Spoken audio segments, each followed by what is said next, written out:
ఇక్కడ రానికే ఈ యొక్క ముఖ్య ఉద్దేశం కారణం ఏంటంటే కాంగ్రెస్ ప్రభుత్వం గత 3 సంవత్సరాల క్రితం అధికారంలో రాకముందు ఏదైతే హామీ ఇచ్చిందో నిరుద్యోగులకు కావచ్చు, విద్యార్థులకు కావచ్చు, మరి నిరుద్యోగులకు సంవత్సరానికి 2 లక్షల ఉద్యోగాలు ఇస్తామని హామీ ఇచ్చి, మరి నిరుద్యోగులకు నిరుద్యోగ భృతి ఇస్తామని హామీ ఇచ్చి, మరి నిరుద్యోగులకు జాబ్ క్యాలెండర్ పేరుతో మోసం చేస్తూ, మరి విద్యార్థులకు ఫీజు రియంబర్స్మెంట్ రిలీజ్ చేస్తామని చెప్పి, మరి విద్యార్థులకు విద్యా భరోసా కార్డు ఇస్తామని చెప్పి, మరి 18 సంవత్సరాలు నిండినటువంటి మహిళలకు ఎలక్ట్రికల్ స్కూటీలు ఇస్తామని చెప్పి, మరి కేసీఆర్ గారు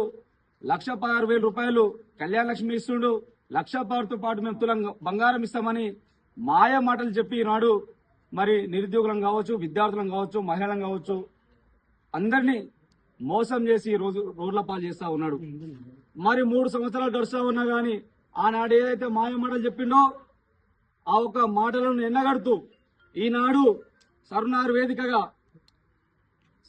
వేదికగా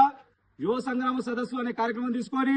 వాళ్ళు ఇచ్చినటువంటి హామీలను ఎన్నగడుతూ ఈరోజు మా పార్టీ తీసుకున్నటువంటి కార్యక్రమానికి మీరందరూ హాజరై మా యొక్క మంచిరెడ్డి కిషన్ రెడ్డి గారు కావచ్చు, మంచిరెడ్డి ప్రశాంత్ కుమార్ రెడ్డి గారి ఆధ్వర్యంలో ఈ నియోజకవర్గం నుంచి పెద్ద ఎత్తున హాజరై ఈ యొక్క సంగ్రామ సదస్సును విజయవంతం చేయాలని నేను మనస్ఫూర్తిగా